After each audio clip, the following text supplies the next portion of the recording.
மாமா கொஞ்சம் இப்படி வாங்கோ. அத்தை இப்படி வாங்கல மாமா. பரவாயில்லம்மா, இப்படியே சொல்லு. என்னம்மா தட்டுல என்ன?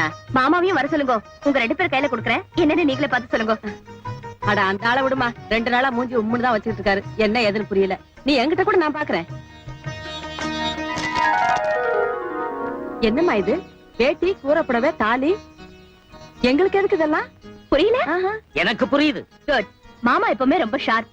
எதுக்குன்னு கரெக்டா சொல்லுங்க பாக்கலாம். இந்த கூறப்படவையும் தாலியும் என் பையனுக்கு இன்னொரு கல்யாணம் பண்றதுக்காக.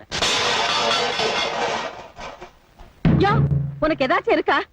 பாவம் அந்த பொண்ணு எதை நினைச்சு கொண்டாந்ததோ. நீ பாட்டுக்கு என்னென்னமா வளர்ற? வளரலடி. நம்ம 2 பேத்துக்கும் 60ஆம் கல்யாணத்துக்காக தான் அந்த பொண்ணு இதெல்லாம் கொண்டாந்துருக்கா. அது எனக்கு புரியுது. ஆனா 60ஆம் கல்யாணம்னா என்னன்னு தான் அதுக்கு புரியல. இந்த பாருமா, அந்நியோன்யமா குடித்தனம் நடத்தி 5-6 பேர பிள்ளைகளை பார்த்து எல்லா சுகத்தையும் ஆண்டு அனுபவிச்சுக்கிட்டு இருக்காங்களே, அவங்களுக்கு தான் 60ஆம் கல்யாணம். உன்னாலையும் உங்க அப்பனாலையும் தினம் எல்லா சித்திரவதைகளையும் அனுபவிச்சுக்கிட்டு இருக்கவே எங்களுக்கு இல்ல. யோ, ஏன் நெருப்பள்ளி கொட்டுற மாதிரி பேசுற? முட்டாத்தனமா சத்தியம் பண்ணது நம்ம பையன். அவனுக்கு கழுத்தை நீட்டின பாவத்துக்காக எல்லா சொத்து சொகத்தையும் உதறிட்டு வந்து தினம் இங்க பத்திய சோறு தின்னுக்கிட்டு இருக்குது. அதுகிட்ட நம்ம இல்லையா மன்னிப்பு கேட்கணும்? வாஸ்தவம் தான். காலை வேணா கூட பிடிக்கலாம். ஆனா 4 தலைமுறையா நம்ம குடும்பத்துல ஒரே ஒரு குழந்தை தான் பிறந்துகிட்டு வருது. அவ்வளவுதான் நமக்கு கிடைச்ச புத்திர பாக்கியம். இப்போ இவங்க அப்ப வாங்கின சத்தியத்தால நம்ம வம்சமே அடியோட அழிய போகுதே. இந்த கொடுமையை நான் எப்படி தாங்கிக்கிறது? என் தலையே போனாலும் சரி, இன்னொரு கல்யாணத்துக்கு நான் ஒத்துக்க மாட்டேன். அப்ப சரி, உன் தலை போகாது, என் தலை தான் போகும்.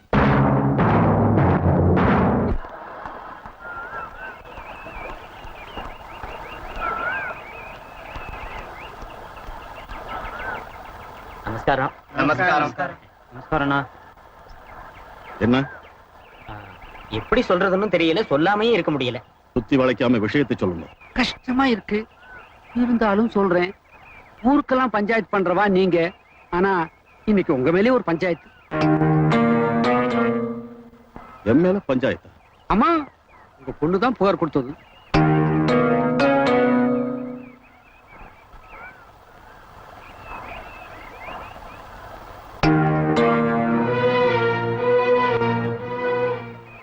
நான் பஞ்சாயத்து பண்றச்ச மத்தவா எனக்கு எப்படி கட்டுப்பட்டு நடந்துக்கிட்டாலோ அப்படியே நானும் கட்டுப்பட்டு நடக்கிறது தான் முறை. என் பேர்ல வந்த புகார் என்னன்னு சொல்லுங்க, நான் என் சமாதானத்தை சொல்றேன். சமாதானம் சொல்ற அளவுக்கு மேட்டர் ஒண்ணு பெருசு இல்ல. வானுகையில் ஒரு பத்திரம் இருக்கே, அதுல தோப்பனாருங்கிற முறையில உங்ககிட்ட ஒரு சின்ன கையெழுத்து கேட்கிறேன். நான் இவளை 10 பண்ணினதை ஊரே பார்த்தது, அப்புறம் என்ன பத்திரம் புண்ணாக்குன்னுட்டு? இதோ பாருங்க, வானு ஒண்ணு உங்க சொத்துல பங்கு வேணும்னு கையெழுத்து கேட்டு வரல. அவ சொந்த பிரச்சனையில இனிமே நீங்க தலையிடக்கூடாது, அதுக்காகத்தான் ஒரு கையெழுத்து கேட்டு வந்திருக்கான். 10 பண்ணது நிஜம்னா பத்திரத்துல கையெழுத்து போடுறதுதான் பெரிய மனுஷத்தனம். சரி, பத்திரத்துல என்ன வாசகம் இருக்குன்னு முதல்ல அவளை படிக்க சொல்லுங்க. திரு சீனிவாச சாஸ்திரி அவர்களின் ஒரே மகளான பானுமதி என்கிற நான் எனது உடல்நிலை காரணமாக கணவர் கோபாலனுக்கு இன்னொரு திருமணம் செய்து வைக்க நினைக்கிறேன். குடும்ப வம்ச வழிக்காக நான் சுய நினைவுடனும் முழு மனதுடனும் தான் இந்த முடிவை எடுத்துள்ளேன். இதற்கு என் தகப்பனாரான சீனிவாச சாஸ்திரி அவர்களும் முழு சம்மதத்தை தருகிறார். இப்படிக்கு அனுமதி. மொத்தத்தில் இந்த பத்திரத்தினால உங்களுக்கு எந்த கஷ்டம் கிடையாது. கண்ணை மூடிட்டு கையெழுத்து போடலாம். போடுங்க. மாட்டேன், நான் இதுல கையெழுத்து போட மாட்டேன். ஏன் போட மாட்டேன், அவ்வளவுதான். பதவிப்படுறதுனால பிரயோஜனம் இல்ல. என்ன காரணம் சொல்லுங்க. இதோட உங்க பொண்ணு வாழ்க்கை பாழா போறதே நினைச்சு மாட்டேங்கிறேளா? இல்ல என் புருஷனுக்கு வம்சா வழி இருக்க கூடாதுன்னு நினைச்சு மாட்டேங்கிறேளா? என்ன காரணம் சொல்லுங்கப்பா. என் தோப்புனார் தான் மௌனமா இருக்கார். பஞ்சாயத்துக்கு வந்த பெரியவா நீங்களும் மௌனமா இருந்தா எப்படி? கேளுங்க. என் மேல இருக்கிற பாசத்தினால தயங்குறாரா, இல்ல என் புருஷனை பழி வாங்கணும்னு ஒதுக்குறாரா? கேட்டு சொல்லுங்க. என்னதான் சாஸ்திர சம்பிரதாயம்ங்கிற போர்வையை போத்திருந்தாலும் உள்ளூர தோப்பனாருங்கிற துடிப்பு இருக்கத்தானே செய்யும். அப்ப கௌரவத்தை பார்க்காம எங்க ஆத்துக்காரர்கிட்ட வந்து நான் சத்தியத்தை வாபஸ் வாங்கிக்கிறேன், எங்க ஆத்துக்கு வாங்க மாப்பிள்ளை கூப்பிட சொல்லுங்க. அது எப்படி? அப்படி செஞ்சா அக்ரஹாரத்துல இருக்கிறவ அத்தனை பேரும் இவரை பார்த்து கைவிட்டு சிரிச்சுட மாட்டா. அதை பார்த்தா ஒண்ணு கதி அதோ கதி ஆயிடும். ஒண்ணு மட்டும் முக்கியம் இல்ல, சாஸ்திரம் சம்பிரதாயம் அதை விட முக்கியமாச்சே. எது முக்கியம்னு அவரே முடிவு பண்ணட்டும்.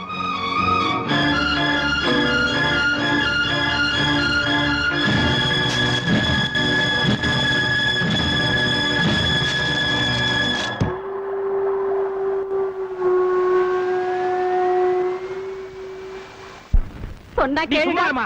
யாரை கேட்டு இந்த ஏற்பாடு பண்ண நீ? டேய், என்னடா தெருவுல நின்னுக்கிட்டு 4 பேர் பார்த்து சிரிப்பாங்கடா. இதா சிரிச்சா சிரிக்கட்டுண்டி.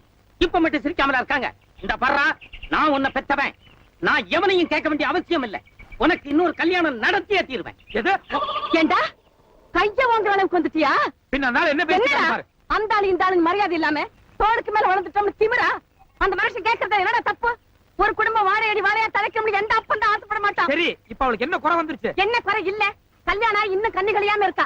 அது ஒண்ணு பத்தாதே. அது ஏன் தப்புமா? யார் தப்போ எனக்கு அதை பத்தி இல்ல. இந்தாடா இத்தனை நாளா இவர் சொல்லிக்கிட்டு இருந்தாரு, இப்ப நான் சொல்றேன். இந்த பொண்ணு வேணா நம்ம வீட்டோட இருக்கட்டும், நீ இன்னொரு கல்யாணத்துக்கு சம்மதிச்சுட்டு ஆகணும். இல்ல எங்க 2 பேருமே உயிரோட பார்க்க முடியாது. இப்ப என்ன, உங்க 2 பேத்துக்கும் வம்சாவிருத்தி வேணும் அதானே? ஆமா, ஏற்பாடு பண்றேன். மாடி என்னது?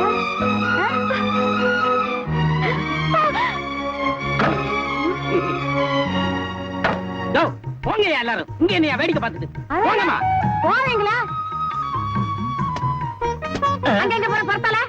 ஆத்துக்கு. ஆத்துக்கு இந்த பக்கம் தான் போடுமா? போ அந்த பக்கம். போயா, போ. ஒண்ணும் இங்க யார் வரக்கூடாது. ஏய்யா, உனக்கு பஞ்சாங்கம் பார்க்க தெரியுமில்ல? பஞ்சாங்கம் எதுக்கடி இப்போ? அட புரியாம பேசாத, போய் எடுத்து பாப்போ. இன்னைக்கு அமிர்த யோகம், எல்லா அம்சமும் இருக்கு. அற்புதம்.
நீங்க எதுக்கா சாகணும் சொல்லுங்க, நீங்க ஏன் சாகணும்? நீயும் பானுவும் நல்லா இருக்கணும், அதோட என்னால ஆச்சாரம் அசிங்கப்படக்கூடாது, அதனாலதான் நான் சாகுறேன்னு சொல்றேன்.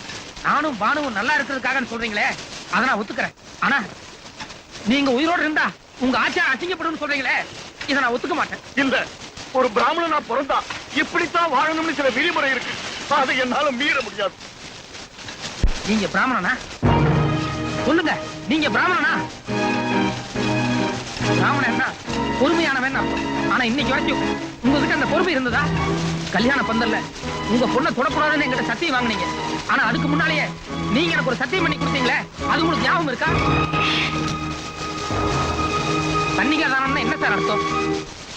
இந்த சனத்துல இருந்து இவன் பொண்ணு இல்ல, உன் மனைவி, இது இந்த ஊரறிய உலகறிய உனக்கு நான் சத்தியம் பண்ணி கொடுக்குறேன் இப்படி சொல்லிதானே என் கை மேல உங்க பொண்ணு கையை வச்சு தண்ணி ஊத்தி தார வாத்தீங்க. இது கூட அக்னியை சாட்சியா வச்சு தானே நடந்தது. இதுக்கப்புறமா தானே நான் தாலி கட்டினேன்.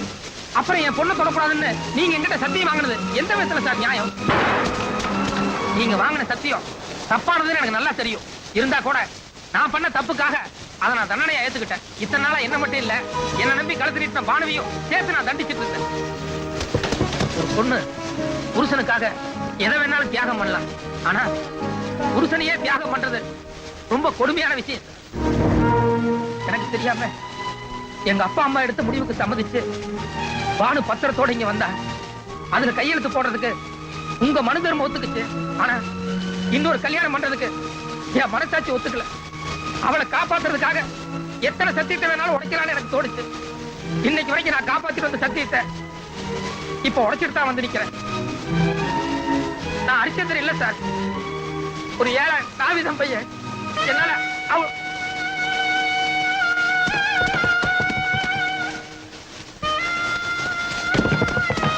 எல்லாத்துலயும் தங்கமா இருக்கிற நீங்க இந்த ஒரு விஷயத்துல மட்டும் இவ்வளவு பிடிவாதமா இருந்ததுனால உண்மையிலேயே என்ன மாதிரி ஆட்கள் எல்லாம் தீண்ட தகாதவங்க தானே எனக்கே சந்தேகம் வந்து. உங்க வேதத்துக்கு என்ன அர்த்தம் நான் தெரிஞ்சுக்க ஆசைப்பட்டேன். வெடி உட்கார்ந்து பல பேர் எழுதின வியாக்கியானங்களை படிச்சு நிறைய பேர்த்துக்கிட்ட விளக்கம் கூட கேட்டேன். வேதத்துல பிராமணன் இல்ல சார், வேதத்துல அர்ச்சனை இல்ல, நாவித்திரை இல்ல சார். அதுல மனுஷன் மட்டும்தான் இருக்கா. அவனுடைய அமைதியான வாழ்க்கைக்கு என்ன வேணுமோ அது மட்டும்தான் சார் இருக்கு. பின்னால வந்த யாரோ சில பேர் சுயநலத்துக்காக ஒரு பிரிவினை உண்டாக்கி வேதத்து மேல பழி போடுறது எந்த விதத்துல சார் நியாயம்?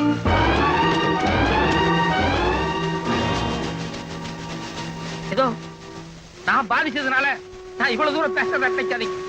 என்ன மாதிரி இந்த நாட்டுல எத்தனையோ பேர் குமரி கேட்டிருக்காங்க. ஆதிசங்கரன், ராமானுஜர், பாரதியார் இவங்க எல்லாமே பிராமணர் தான். எங்களுக்காக அவங்களே போராடி பார்த்துக்க முடியல போது தான். பரவாயில்ல சார், நான் தோத்துட்டேன் சார், நான் தோத்துட்டேன். ஆனா ஒண்ணு மட்டும் உண்மை, நீங்க என்ன எப்படி வேணாலும் பார்த்திருக்கலாம். ஆனா நான் உங்களை பிராமணரா பார்க்கல, பெத்த அப்பா அம்மா பார்த்தேன் சார். நீங்க உயிரோடு இருந்து என்ன எப்படி வேணாலும் தண்டிங்க சார், தாய்க்க. ஆனா நீங்க செத்து என்ன வாழ வைக்காதீங்க சார். அந்த சித்திரவதை என்னால தாய்க்க முடியாது. நான் போய் நீ ஜெயிச்சுட்ட, நீ ஜெயிச்சுட்ட.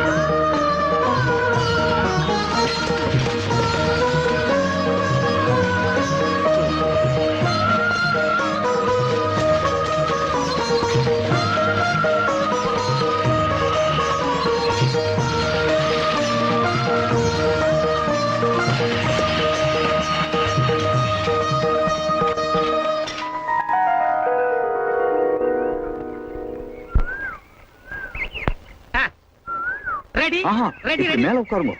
நானா? ஆமா உங்க பக்கத்துலீங்களா? ஆமா சம்பந்தி நெசமா தான் சொல்றீங்களா? ஆமா, உட்காருங்க. Ready ready. என்னடா அவரு வயசு என்ன, உன் வயசு என்ன? அவரு ஜாஸ்தி, அவரு படிப்பு என்ன, உன் படிப்பு என்ன? அதுவும் ஜாஸ்தி. அப்புறம் இது என்ன? ரொம்ப ரொம்ப ஜாஸ்தி. போட்டோவில் நானும்.